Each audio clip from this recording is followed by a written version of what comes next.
எண்ணங்கள், சிந்தனைகள், சொற்கள் எல்லாவற்றையும் அப்பா கர்த்தருடைய கருத்துல கொடுக்குற. கர்த்தர் பொறுப்பேற்றுக் கொள்ளுங்க. கர்த்தர் காத்துக்கொள்ளுங்க. கர்த்தர் நடத்துங்க. தேவனப்பா மகிமைப்படுங்க. நீர் உம்மை வெளிப்படுத்துங்க.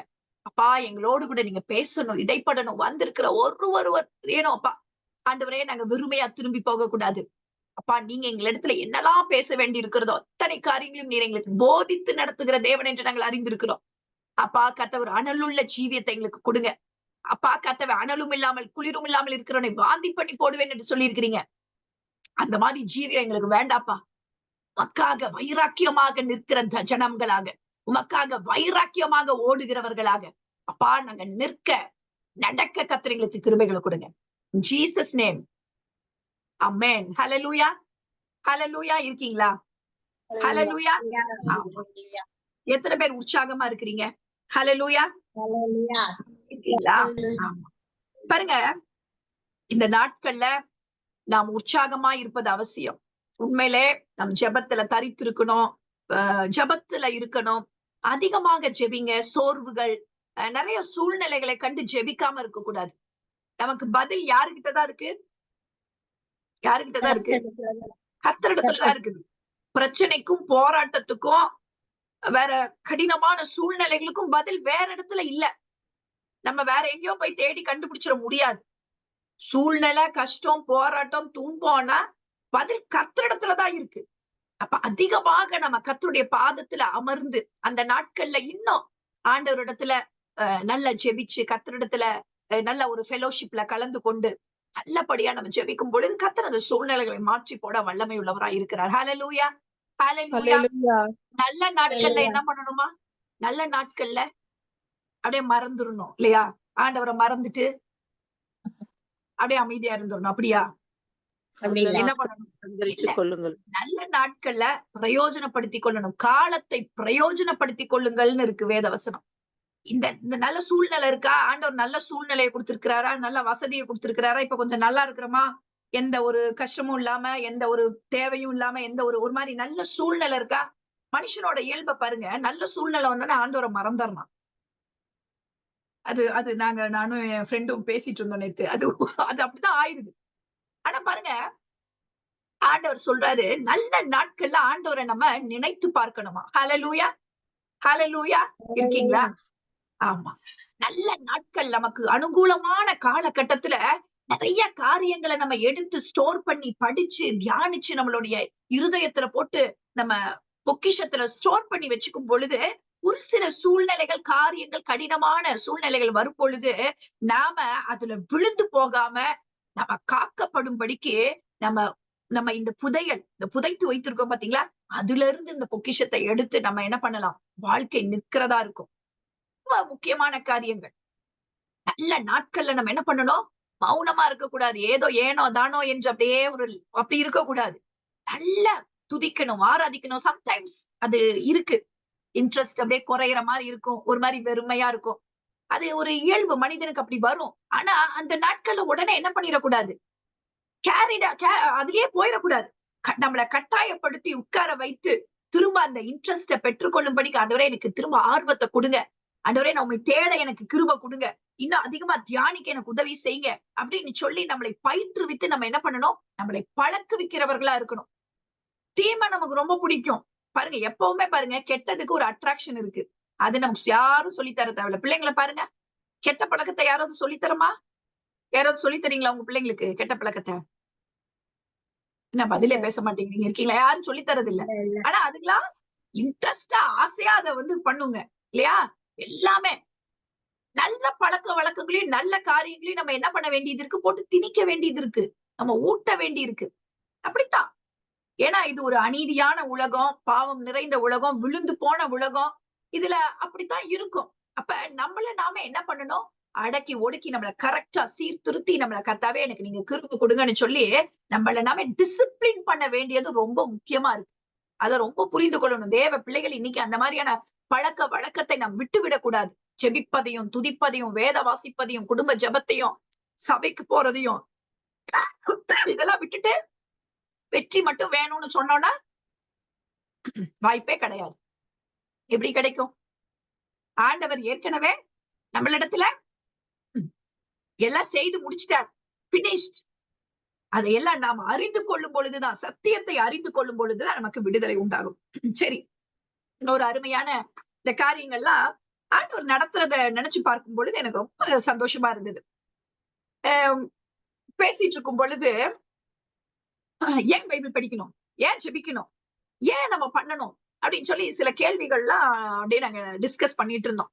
அப்ப ஏன் அது எப்படி சில பேருக்கு, சிலர் வந்து மற்ற மதத்துல இருக்கிற அவர்களும் சிலதெல்லாம் என்னென்னமோ பண்றாங்களே, அதெல்லாம் அப்ப எப்படி நடக்குது, ரொம்ப மேஜிக் மாதிரி எல்லாம் பண்றாங்க, அதெல்லாம் என்ன அது, அதெல்லாம் எப்படி நடக்குது, அப்படி இப்படி நிறைய நமக்கு ஒரு சில கேள்விகள். அப்புறம் இந்த ஆவி ஆத்மா சரீரத்தை குறித்து, இந்த மனதை குறித்து, இதெல்லாம் குறித்து படித்துட்டே இருக்கும் பொழுது இந்த கேள்வி, சில கேள்விகள்லாம் வந்து பொழுது இது நான் தேட ஆரம்பிச்சேன். எனக்கு ஒரு நல்ல ஒரு புக், எனக்கு இது என்னோட அப்பா வச்சிருந்த ஒரு புக். இதே ஆவி ஆத்மா சரீரத்தை குறித்து இது ரொம்ப ஒரு நல்ல ஒரு, நம்ம எல்லாத்தையும் வாசிக்க கூடாது, தயவு செஞ்சு அந்த மாதிரி எதுவும் பண்ணிடாதீங்க. ஏன்னா நிறைய கள்ள உபதேசங்கள், கள்ள போதனைகள் இருக்கு. அப்படி நீங்க முழுசா தெரியாம நீங்க ஏதாவது விழுந்துட்டீங்கன்னா அது ரொம்ப சிரமமா போயிடும். அதனால நமக்கு அது ரொம்ப தேவையில்லை. நல்ல வேதத்தின் அடிப்படையில வேதத்துக்கு உகந்த காரியங்கள், நல்ல ஒரு பேலன்ஸ்டான புஸ்தகங்களை நாம் வாசிக்கணும். ஆவிக்குரிய புஸ்தகங்கள், ஆவிக்குரிய நபர்கள், ஸ்டான்லி அங்கிள், அப்புறம் சில நல்ல ஒரு தேவ மனிதர்களோட புஸ்தகங்கள்லாம் நீங்க வாசிக்கும் பொழுது அது உங்களுக்கு ரொம்ப வாழ்க்கைக்கு பிரயோஜனமா இருக்கும். அப்படி நீங்க வாசிக்கலாம். சில காரியங்கள் நம்ம ரொம்ப கேர்ஃபுல்லா இருக்க வேண்டியது அவசியமா இருக்கு. பாருங்க, நான் திரும்ப நம்ம என்னத்தை குறிச்சு பார்த்துட்டு இருக்கிறோம் அப்படின்னா, நம்ம மனதாகியது மறுரூபமாக வேண்டியது அவசியம் என்று சொல்லி பார்க்கிறோம். இந்த வீடியோல கூட நம்ம பார்த்தோம். ஏற்கனவே ஆண்டவர் என்ன பண்ணிட்டார், பாவத்தை சுமந்து தீர்த்து விட்டார் அப்படின்னு நமக்கு தெரியலன்னா ரொம்ப கஷ்டம். பாவத்தை சுமந்து ஏன்னா நம்ம என்ன இன்னமும் அதை அறிந்து கொள்ளாததுனாலதான் மனிதர்கள் மற்ற மதத்திலேயோ மற்ற காரியங்கள் இருக்கிறவர்கள் என்ன பண்றாங்க, எதையாவது பண்ணி பாவத்துக்கு பரிகாரம் தேட நினைக்கிறாங்க இல்லையா? எதையாவது நம்ம செஞ்சு நம்ம சம்பாதிச்சிடலாம், நம்ம பாவத்துக்கான. எல்லாருக்குமே அந்த குற்ற உணர்வு இருக்குது பாருங்க. இது எல்லாம் அந்த மனசாட்சி கொடுக்கப்பட்டிருக்கு இல்லையா? அவங்களுக்கு தெரியுது, எதையோ பண்ணி பாக்குறாங்க, இதையும் பண்ணி பாக்குறாங்க, குட்டி பாக்குறாங்க, அதை செஞ்சு பாக்குறாங்க, நடந்து பாக்குறாங்க, அப்படி பண்ணி பாக்குறாங்க. இதெல்லாம் எதுக்காக செய்யறாங்க? நமக்கு நம்ம என்ன பண்ணணும், ஒரு தீர்வை கண்டுபிடிக்கலாம். நம்ம ஏதோ ஒண்ணு செய்யறோம், எதையோ ஒண்ணு செலுத்தி நமக்கு ஒரு மோட்சம் கிடைச்சிடணும், நம்ம கடவுளை திருப்திப்படுத்திடணும். நம்ம எதையாவது ஒண்ணு செஞ்சா நம்மளுடைய அந்த ஜென்ம வர அந்த பாவம், அந்த இது அப்படி பாருங்க மனிதர்களுக்கு அப்படி அது ஏதோ ஒண்ணு தெரியுது, ஆனா என்னன்னு புரியல. எதையோ ஒண்ணு செஞ்சு இந்த பாவ கடனுக்கு ஒரு தீர்வை கண்டுபிடிக்கணும்னு சொல்லி எல்லா மனிதர்களுக்குள்ளயுமே இருக்கு. ஆனா ஒரு சிலர் என்ன பண்றாங்க, கடவுளே இல்லைன்னு சொல்றதுக்கு கூட என்ன பண்றாங்க அப்படின்னா, அன்பு கொடுக்கணும், அன்புதான் கடவுள், நம்ம அன்பு செலுத்தணும்னா முடிஞ்சு போச்சு, சக மனிதர்கள்ட்ட அன்பு செலுத்தணும். இந்த இன்னும் சிலர் என்ன பண்றாங்க, நம்ம இந்த இயற்கைக்கு நம்ம என்ன பண்ணணும், சில காரியங்களை செய்யணும் அப்படின்னு சொல்லி எதையோ ஒன்று அவர்கள் தன்னால் ஆன முயற்சிகள் எல்லாம் செய்து பார்த்து இந்த இந்த ஒரு காரியத்தை சம்பாதிக்கணும், ஒரு நல்லதுக்கு நம்ம போறதுக்கு, ஒரு மோட்சத்துக்கு போறதுக்கு எதையாவது ஒண்ணு பண்ணி சரிப்படுத்தணும்னு சொல்லிட்டு அவங்களுக்குள்ளேயே ஒரு உள் உணர்வு அதை சொல்லுகிறத பார்க்கும். அதனால வந்த விளைவுகள் தான் இது. ஆனா வேத வசனம் நமக்கு தெளிவாக சொல்லுது, கர்த்தர் அந்த மீட்பை உண்டு பண்ணி விட்டார் என்று சொல்லி. ஹல்லேலூயா, ஹல்லேலூயா. சிலுவை மரத்துல அவர் எல்லாவற்றையும் அவர் சுமந்து தீர்த்து விட்டார் என்று சொல்லி நம்ம ஆண்டவருடைய தேவ ஜனங்களுக்கு நம் புரிகிறது. அதனாலதான் நம்ம ஒண்ணும் பண்ணல, சிம்பிள், இருதயத்துல விசுவாசித்து வாயினால் அறிக்கை இட்ட பொழுது நாம் ரட்சிக்கப்பட்டோம். ஹல்லேலூயா, ஹல்லேலூயா. இருக்கீங்களா? இருதயத்துல விசுவாசிக்கிறோம், ஓ என் தேவன் எனக்காக எல்லாவற்றையும் செய்து முடித்து விட்டார்னு சொல்லி அறிக்கை இடும் பொழுது நமக்கு ரட்சிப்பு உண்டாகிறது. ஹல்லேலூயா, ஹல்லேலூயா. இருக்கீங்களா? இதுதான் சத்தியம், இதுதான் காஸ்பிள். பாருங்க, இந்த காஸ்பிள் இத 4 விதத்துல 4 steps. Creation is from God இல்லையா? ஆண்டவர் எல்லாவற்றையும் சிருஷ்டிக்கிறாரு. மனிதன் விழுந்து போறான்.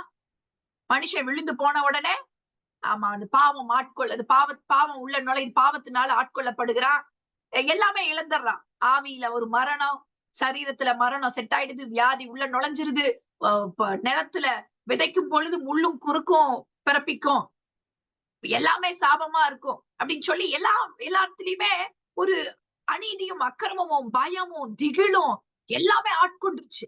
ஒரு ஃபாட்.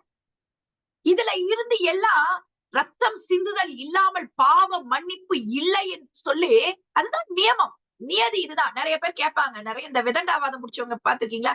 அது ஏன் கடவுள் இப்படித்தான் செய்யணுமா? இப்படித்தான், இதுதான் மீட்புக்கு வழியா? அது ஏன் ரத்தம் சிந்துனாதான் மீட்பு? அவங்க கிட்ட போய் சொல்லுங்க.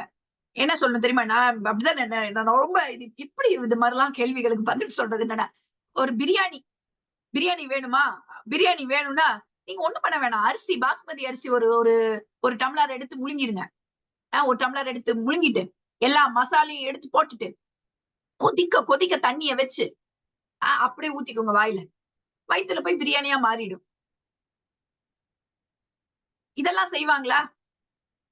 இது பிரியாணினா இப்படித்தான் செய்யணும் இல்லையா? அப்படி நீங்க போய் சொல்லணும்.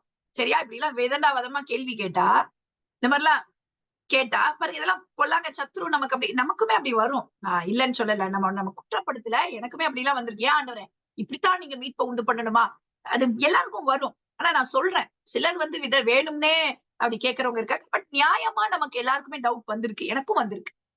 அப்ப பாருங்க, இதுக்கெல்லாம் நம்ம கேள்வி கேட்கறது இல்ல, இதெல்லாம் இப்படித்தான் பண்ணணும். இப்ப இன்னைக்கு ஒரு மீட்டிங்னா நான் இப்படி உட்கார்ந்துதான் எடுக்கணும், நான் தலைகீழ திருப்பிக்கிட்டு எடுக்க முடியுமா? எடுக்க முடியாது. ஏன்னா கிராவிட்டி இருக்குது. நான் தொங்கலாம் முடியாது. நான் ஒண்ணும் மூன்ல இல்ல, நான் உட்காரதான் முடியும்.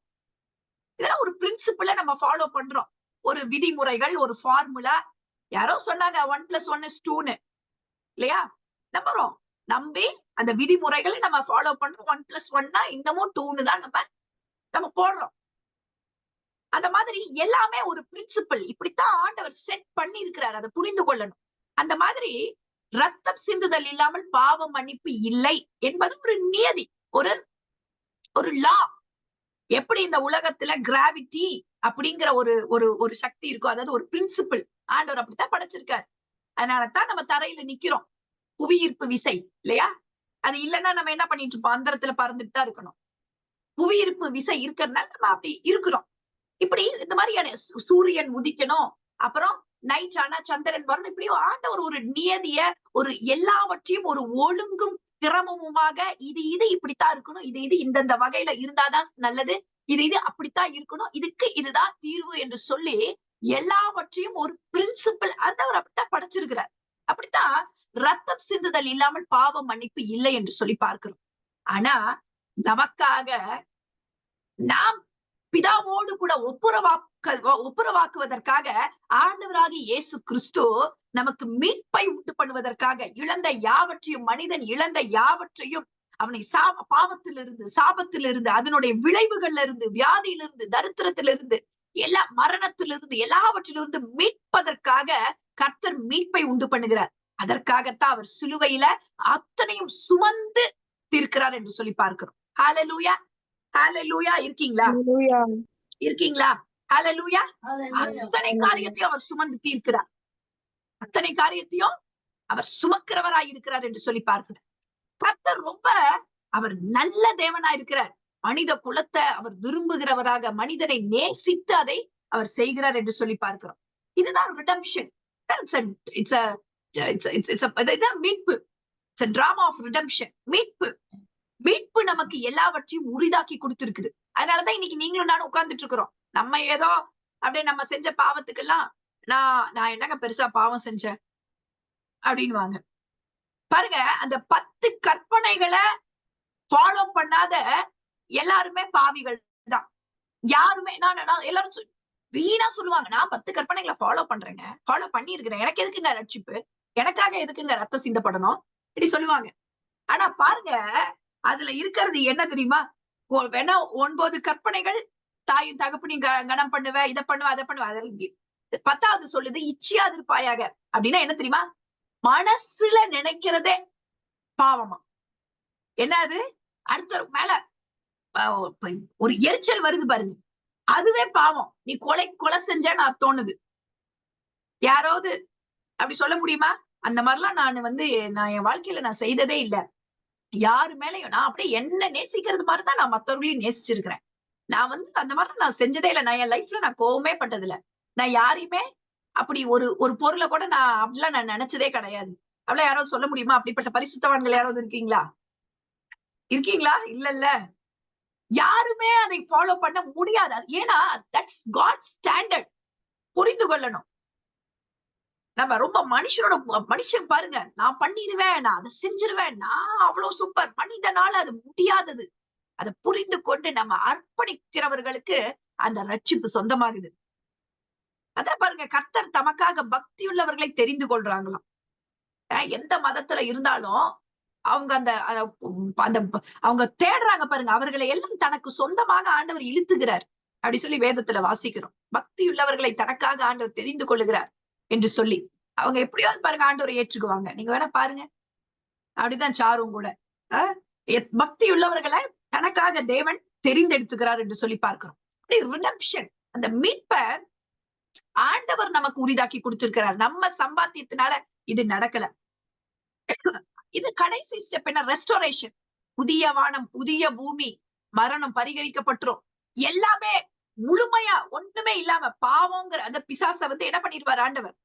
பாதாளத்துல, நரகத்துல போட்டுருவாரு. முற்றிலுமாக அது எல்லாமே மாறி போய் முற்றிலுமாக ஒரு ரெஸ்டோரேஷன் நமக்கு சொந்தமாயிடும். அது வர இருக்கிற காரியம்.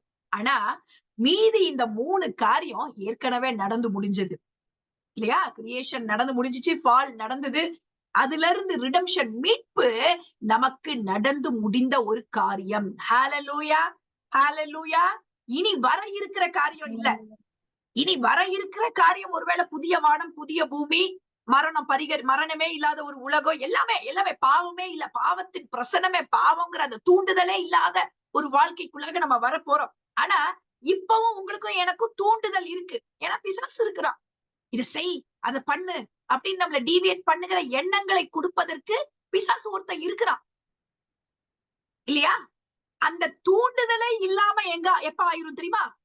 வர இருக்கிற காரியத்துல, வர இருக்கிற ஆண்டவருடைய வருகைக்கு பின்பாக அது எல்லாமே மாறி போயிரும். அந்த தூண்டுதலே இல்லாம போயிரும். ஏன்னா ஆண்டவரோட நேரடி பிரசனத்துல நம்ம போயிருவோம். ஆனா இப்ப இந்த உலகத்துல இருக்கும் பொழுது அந்த தூண்டுதல் இருக்கு, ஒரு போராட்டம் இருக்கு. வியாதிக்கு விரோதமா, அது எல்லாத்துக்கும் பாவத்துக்கு விரோதமா நம்ம போராடி ஜெயிக்க வேண்டிய காரியங்கள் இருக்கு. இதுல நாம் தெரிந்து கொள்ள வேண்டியது என்ன என்றா, ஆண்டவர் சுமந்துட்டாரு, நான் சுமக்க தேவையில்லைன்னு சொல்லி விசுவாசமாகிய அந்த கேடகத்தை கொண்டு, வார்த்தையாகிய பட்டயத்தை கொண்டு நாம் அதற்கு விரோதமாக யுத்தம் செய்து கொண்டே இருக்க வேண்டும். ஹalleluya. இருக்கீங்களா? புரியுதா உங்களுக்கு? போராடிக்கிட்டே தான் இருக்கணும். எது வரைக்கும்? சிஸ்டர் எனக்கு சலிப்பா இருக்கு. சாப்பிடுறதுக்கு சலிப்பா இருக்கா? டெய்லியும் தான் சாப்பிடுறோம் இல்லையா? டெய்லி சாப்பிடுறோமா இல்லையா? யாருக்கும் சலிப்பா இருக்கா? ஐயோ நான் 2 வேளை சாப்பிட்டேன், எனக்கு சலிப்பா இருக்கு 3வது வேளை சாப்பிடுறதுக்கு. யாராவது அப்படி சொல்றோமா? ஆசையத்தான் சாப்பிடுறோம். நல்ல காலையிலே ஃபுல்லா சாப்பிட்டுருப்போம், மதியமும் ஃபுல்லா சாப்பிட்டோம். ஆனா கூட ஈவினிங் பசிக்குது, நைட்டு பசிக்குது. ஏன்? ஆசையா தான் சாப்பிடுறோம், ஒரு விருப்பம் இருக்குது. அதே மாதிரி தான் ஆண்டவருடைய காரியங்களிலும் நமக்கு விருப்பத்தையும் செய்கையும் அவர் உண்டு பண்ணுவார். ஹalleluya, ஹalleluya. இருக்கீங்களா? கர்த்தர் உண்டு பண்ணுவார். நம்புங்க, அதை நீங்க விசுவாசிக்கணும். இதை நாம் செய்து கொண்டே தான் இருக்கணும். லைஃப் லாங் நம் பாவத்துக்கு விரோதமாக ஒரு போர் தொடுக்கணும்.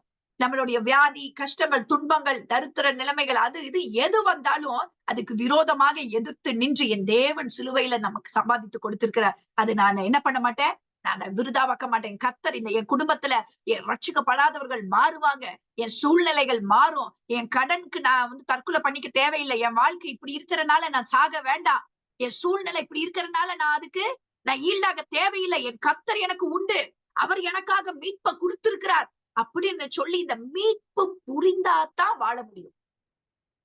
ஹalleluya, ஹalleluya. புரியுதா உங்களுக்கு? மீட்பு, அதை குறித்த புரிதல். ஏன் ஜனங்கள் இன்னையும் வெற்றி இல்லாத வாழ்க்கைய வாழ்றாங்க? ஏன் கிறிஸ்தவர்களா இருந்து கூட தற்கொலை பண்ணிக்கிறோம்? ஏன் எத்தனையோ பேர் இல்லையா நம்ம பார்க்கிறோம். ஏன் ஆண்டவரோட பிள்ளையா இருந்துட்டு ஏன் இவ்வளவு ஒரு, ஏன்னா தெரியல, அறியாமையின் இருள். என்ன காரியம், அந்த வெளிச்சத்தை காட்டாம பிசாசு என்ன பண்றான்? அதை அப்படியே அழகா மறைச்சு வச்சிடறான். சத்தியத்தை அறிய முடியல. அதனாலதான் இன்னைக்கும் குடும்பங்கள் நிறைய பிரச்சனை வருது, போராட்டம் வருது, சூழ்நிலைகள் மாறுது, நிறைய நம்ம தோண்டு போயிடுறோம், நம்மளால எந்திரிச்சு நிமிர்ந்து நிக்க முடியல, நாம் வீழ்ந்து போயிடுறோம், நம்ம பாதிக்கப்பட்டு போயிடுறோம்.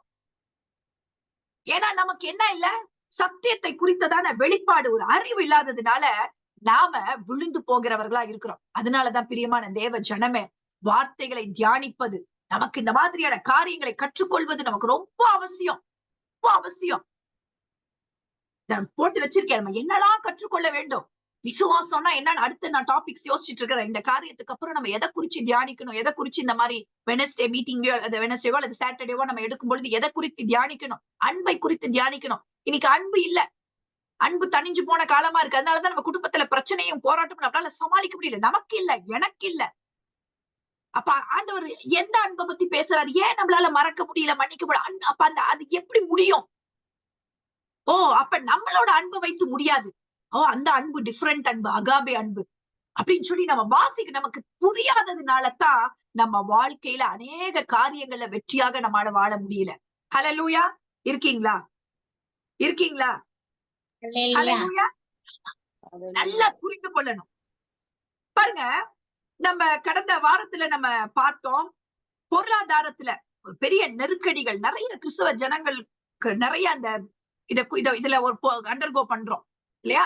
நிறைய ஒரு மாதிரி கஷ்டமான சூழ்நிலை, கடன் மேல கடன், பாரம், சுமை, பொருளாதாரத்துல ஒரு நெருக்கடி, சுமை, இந்த காரியங்கள்லாம். ஏன்னா நமக்கு இதை குறித்து வேதம் என்ன சொல்லுதுன்னு நம்ம என்ன நினைச்சிட்டோம்? பணம்னாவே பிசாசுன்னு நினைச்சிட்டோம், பணம்னாவே அது பாவம்னு நினைச்சிட்டோம், பணமே நமக்கு இருக்க கூடாது.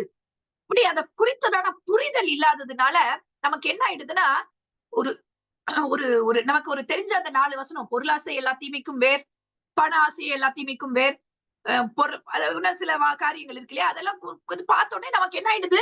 பணமே தேவையில்லை அப்படின்னு நினைச்சிடறோம். ஆனா யதார்த்தமா நமக்கு அந்த வசனம் என்ன சொல்லுது அப்படின்னு நம்ம அதை புரிந்து கொள்வதில்லை. பணமே தப்போ அப்படின்னு ஒரு எண்ணம் வந்துருது. அதனால நிறைய பேருக்கு என்ன, நிறைய பேருக்கு கடன் பாரத்துல மூழ்கி கிடந்து ஒரு தற்கொலை பண்ணிக்கிறாங்க. அவங்க கிட்ட என்ன நீங்க போய் பாருங்களேன், அவங்க போய் கடனை நம்ம அடைச்சாலும் திரும்ப கடன் வாங்குறாங்க.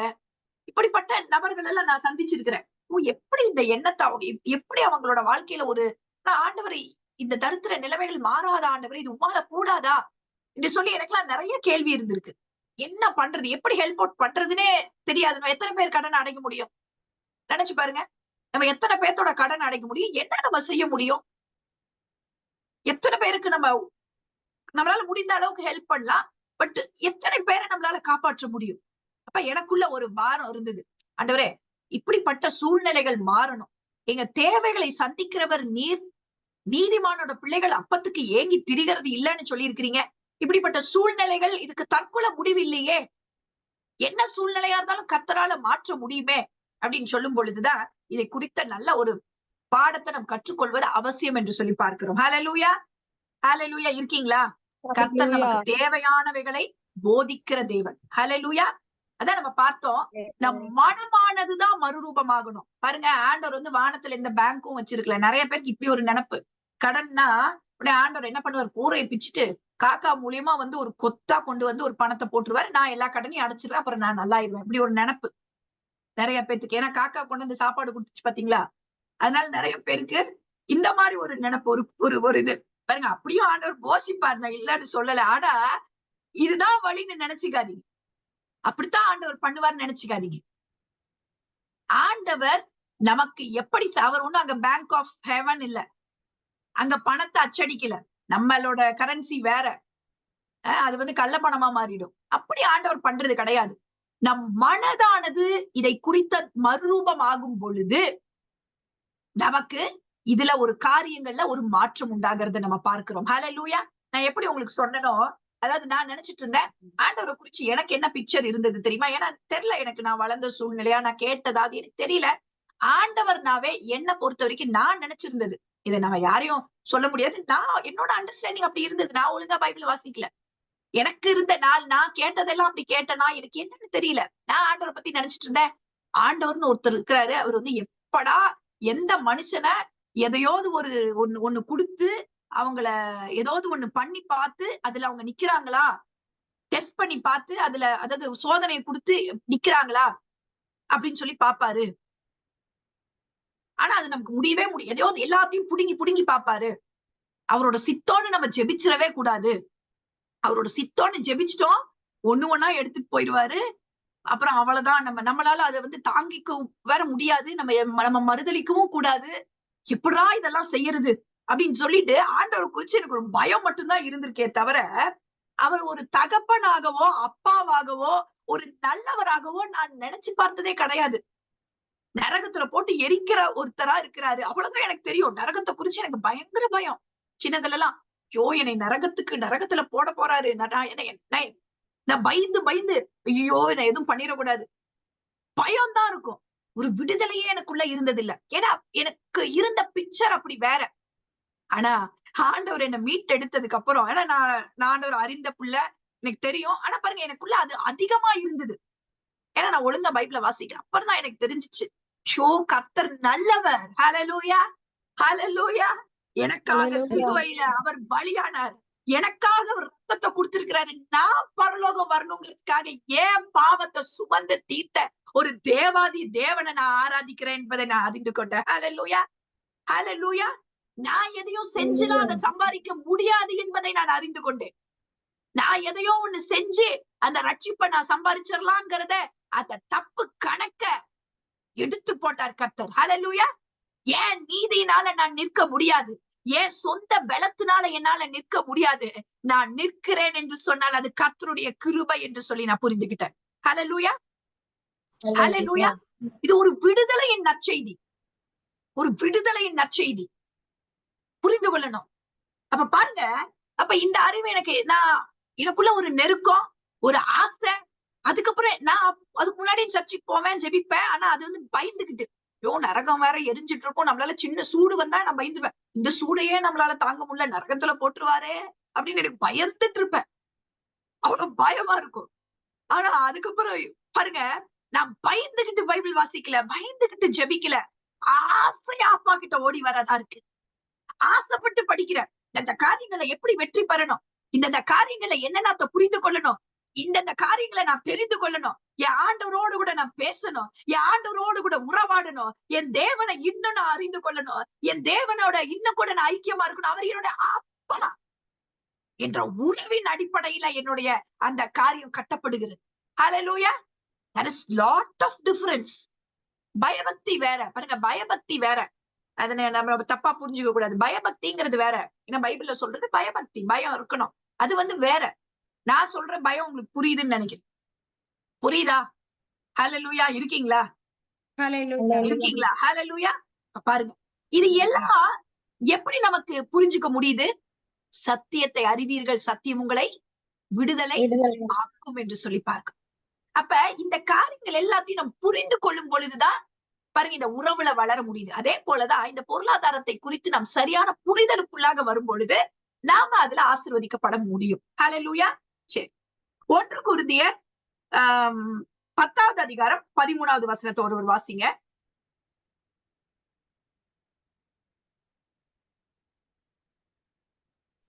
மனுஷருக்கு நேரிடாமல் வேறொரு சோதனை உங்களுக்கு நேரிடவில்லை.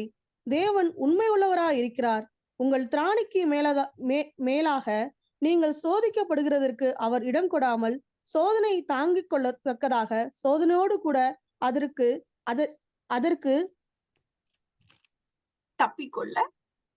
தப்பிக்கொள்ளும்படியான போக்கையும் உண்டு பண்ணுவார். ஹல்லேலூயா, ஹல்லேலூயா.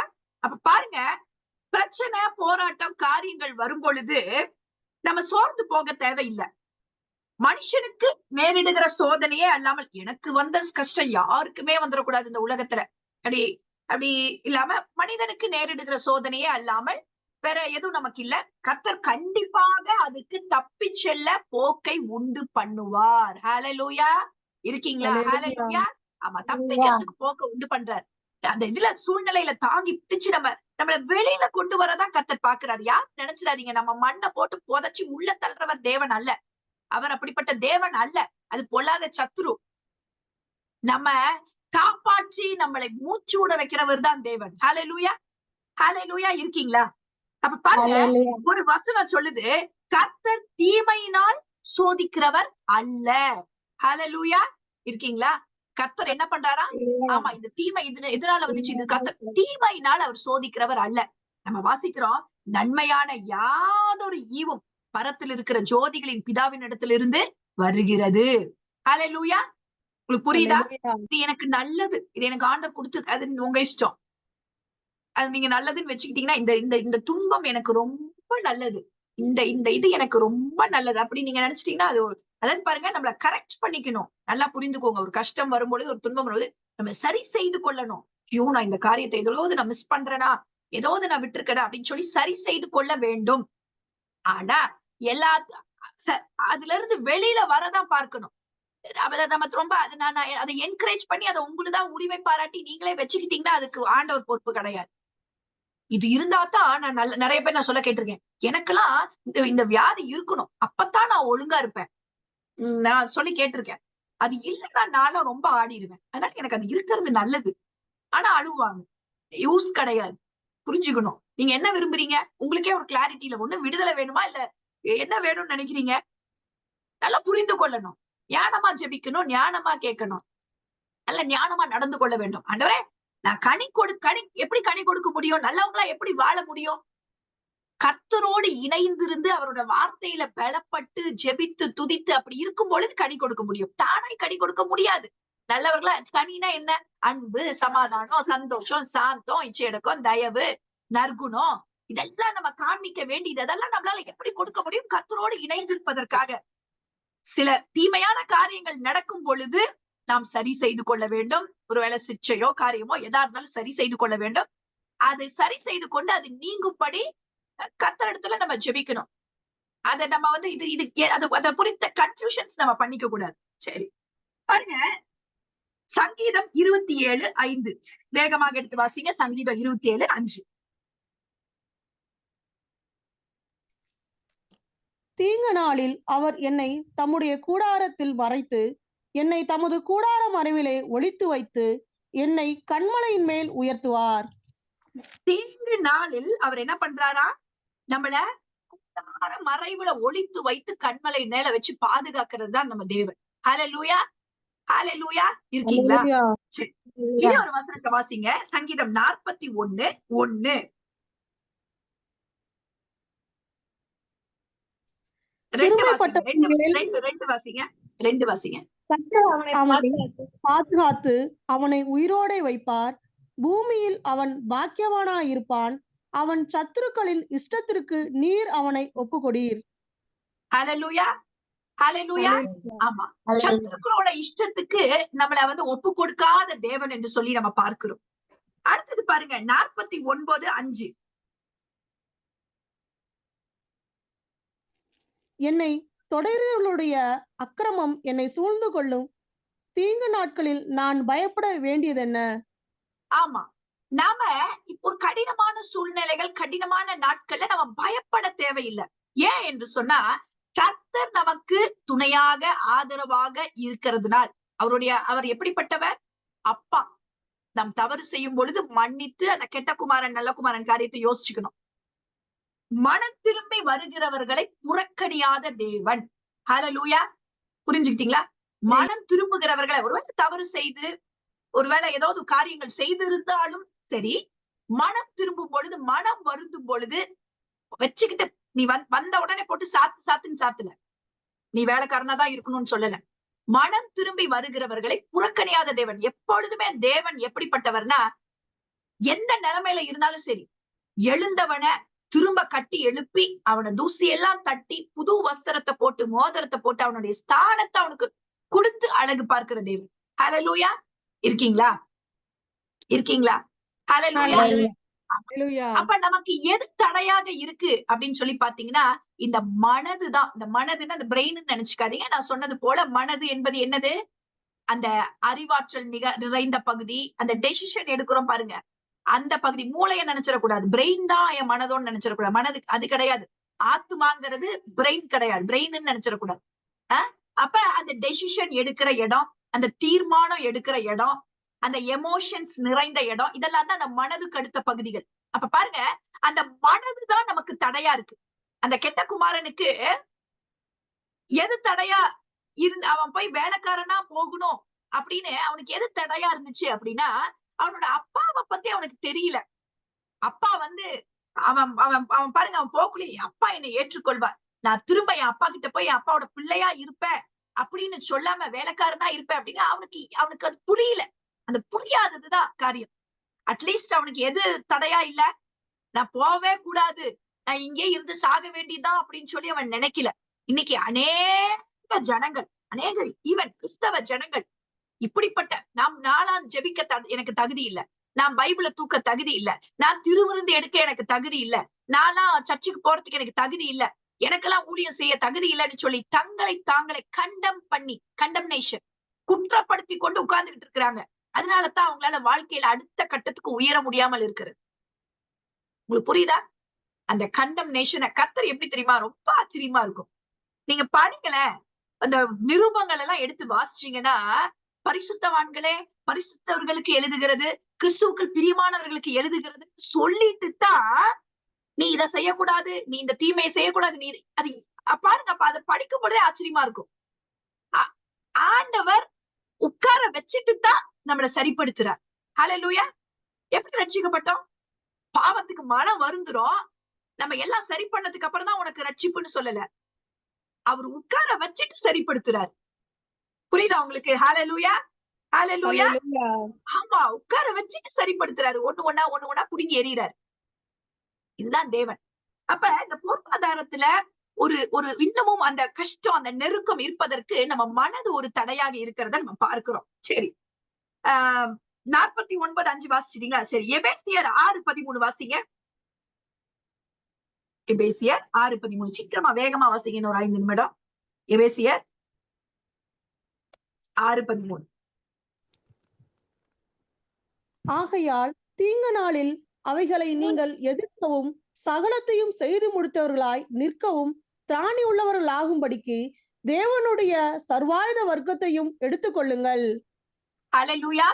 அப்ப நமக்கு இந்த சர்வாயுத வர்க்கம் என்பது நமக்கு அவசியம் என்று சொல்லி பார்க்கிறோம். எந்த காரியத்துக்குமே, பாவத்துக்கு விரோதமா இருந்தாலும் சரி, இந்த மாதிரியான தரித்திர எண்ணங்கள் நமக்கு தகுதியற்ற, இல்ல எனக்கெல்லாம் தகுதி இல்ல, நான்லாம் ஒண்ணும் பண்ண முடியாது, அப்படி இப்படின்னு ஏதாவது ஒண்ணு நினைச்சிட்டு இருக்கிற இந்த காரியங்களுக்கு எல்லாவற்றுக்குமே நமக்கு விசுவாசம் என்னும் கேடயம் நமக்கு வேணும். அதே போல ஆமா, வசனங்கிற பட்டயத்தை கொண்டு நாம் ஜெயிக்கிறவர்களா இருக்கணும். எல்லா சூழ்நிலைகளிலும் நமக்கு சரி, நம்ம இப்ப பலவிதமான குழப்பம், நிறைய பேர் இந்த கடன் பாரத்தினால, சுமையினால நம்ம சாவு ஒண்ணுதான், நமக்கு ஆண்டவர் நமக்கெல்லாம் தகுதி இல்லை, நமக்கு எங்க இருந்து போய் கிடைக்க போகுது, நமக்கு என்ன நடக்க போகுது, இப்படிப்பட்ட என்னென்னமோ சூழ்நிலைகள். ஆனா ஆண்டவரால ஆசீர்வாதத்தை கொடுக்க முடியும் என்று சொல்லி நம்பி அந்த எண்ணங்களை எல்லாத்தையும் என்ன பண்ணணும், நம்ம அதை எல்லாவற்றையும் முறியடித்து நாம அந்த சர்வாயுத வர்க்கத்தை வைத்து நம் போராடி ஜெயிக்கும் பொழுது உண்மையிலே சூழ்நிலைகள் மாறும். இதுக்கு கொஞ்சம் டைம் எடுக்கலாம், இப்படின்னு ஒரு சில இப்படி நடக்கலாம், கொஞ்சம் டைமும் எடுக்கலாம், ஆனா சூழ்நிலைகள் நிச்சயமாக மாறும் என்று சொல்லி பார்க்கிறோம். ஹல்லேலூயா, ஹல்லேலூயா. யாக்கோபு 1:17 வேகமா எடுத்து வாசிங்க. யாக்கோபு 1:17. நன்மையான எந்த ஈவும் பூரணமான எந்த வரமும் பரத்திலிருந்து உண்டாகி ஜோதிகளின் பிதாவினிடத்திலிருந்து இறங்கி வருகிறது. அவரிடத்தில் யாதொரு மாறுதலும் யாதொரு வேற்றுமை நிழலும் இல்லை. நன்மையான எந்த ஈவும் அது பரத்தில் இருக்கிற ஜோதிகளின் பிதாவின் இடத்திலிருந்து வருகிறது. ஹல்லேலூயா. எல்லாரும் மியூட் எடுத்துட்டு சொல்லுங்க பார்க்கலாம். நன்மையான எந்த ஈவும் பரத்தில் இருக்கிற ஜோதிகளின் பிதாவின் இடத்திலிருந்து வருகிறது. Blessings is from God. நல்லா புரிஞ்சுக்கணும். ஆசீர்வாதம் தேவனிடத்திலிருந்து வருகிறது. ஆபிரகாம ஆண்டவர் ஆசீர்வதிக்கிறார். என்ன பண்றாரு ஆபிரகாம்? நான் உன்னை ஆசீர்வதிக்கிறவர்களை ஆசீர்வதிப்பேன், சபிக்கிறவர்களை சபிப்பேன், நான் உன்னை பெரிய ஜாதியாக்குவேன், உன்னை நான் எல்லா விதத்திலையும் ஆசீர்வதிப்பேன். ஆபிரகாம ஆண்டவர் ஆசீர்வதிக்கிறார். நம்ம ஏற்கனவே போன வாரமே அதை வாசிச்சோம். ஆபிரகாமும் அந்த அவனுடைய அந்த லோத்துக்கும் அந்த அவங்களோட வேலைக்காரங்களுக்கு சண்டை வருதா? என்ன சண்டை? அவங்களுடைய ஆஸ்திகள், அந்த ஆடு மாடுகள் அந்த இடத்துல அவங்க பாருங்க, அது வந்து அந்த அளவுக்கு நெருக்கடி, அந்த பூமி தாங்காததா இருந்தது என்று சொல்லி பார்க்கிறோம். அந்த அளவுக்கு கர்த்தர் ஆசீர்வதிக்கிறார். அதனால ஆசீர்வதிக்கிறவர் தேவன். அதை நம்ம இது பண்ணிக்க கூடாது. ஆனா நம்ம என்ன பண்றோம் பாருங்க, அதாவது அதாவது பணம் தான் ஆசீர்வாதம் நினைச்சிடக்கூடாது. ஆசீர்வாதம் என்பது பணம் கிடையாது. அதனால புரிஞ்சுக்கணும். ஒருவேளை இப்படி சொல்லலாம், அந்த பணத்தை சம்பாதிக்க கூடிய பலன், அந்த பலனை கொடுக்குது பாருங்க, அந்த அந்த வல்லமை, அந்த பவர், அந்த சக்தி, அதுதான் ஆசீர்வாதம். கர்த்தருடைய ஆசீர்வாதமே ஐஸ்வர்யத்தை தரும். அப்ப ஒரு சுகங்கிறது, ஒருவேளை நல்ல சுகங்கிறது ஆசீர்வாதமா அப்படின்னா அப்படியும் கிடையாது. அந்த சுகத்தை கொடுக்கிற ஒரு சக்தி, அதை கொடுக்கிற தேவன், அதுதான் ஆசீர்வாதம். ஹல்லேலூயா. இப்ப நம்ம நிறைய பேர் நம்ம என்ன நினைச்சுக்கிறோம்னா, ஆசீர்வாதம்னா பணம் ஈக்குவல் டு பணம் அப்படின்னு நினைச்சுக்கிறோம். அதனாலதான் அந்த நமக்கு ஒரு பயமாயிருது. இப்ப பாருங்க, அப்படி கிடையாது. நம்ம யாரும் பணத்தின் பின்னாடி போகிறவர்கள் கிடையாது. பணம் நம்ம பின்னாடி வரும். புரியுதா உங்களுக்கு? பணத்தை நம்ம போய் இப்ப எனக்கு இந்த வீடு வேணும், அந்த கார் வேணும், இப்படி வேணும், அப்படி வேணும், அப்படி நம்ம பண்ண தேவையில்லை. நம்மளால புரிந்து கொள்ளணும். தேவ பிள்ளைகள் நல்லா புரிந்து கொள்ளணும். அத பின்னாடி நம்ம போய் அலைஞ்சு பிடிச்சு அப்படிலாம் பண்ண தேவையில்லை. ஆட்டோமேட்டிக்கா கர்த்தரை தேடும் பொழுது கர்த்தர் அவருடைய பிள்ளைகளை ஆசீர்வதிக்கிறார். நம்ம முதலாவது தேவனையும் அவருடைய ராஜ்யத்தையும் அவருடைய நீதியும் தேடும் பொழுது இது எல்லாவற்றையுமே அவர் கூட கொடுக்கிறார். ஹல்லேலூயா, ஹல்லேலூயா. இருக்கீங்களா? ஆமா, நல்லா புரிந்து கொள்ளணும். கர்த்தருடைய ஆசீர்வாதமே ஐஸ்வர்யத்தை தரும். அது ஒரு வல்லமை, அது ஒரு சக்தி, அதை எப்படி வேணாலும் சொல்லலாம்.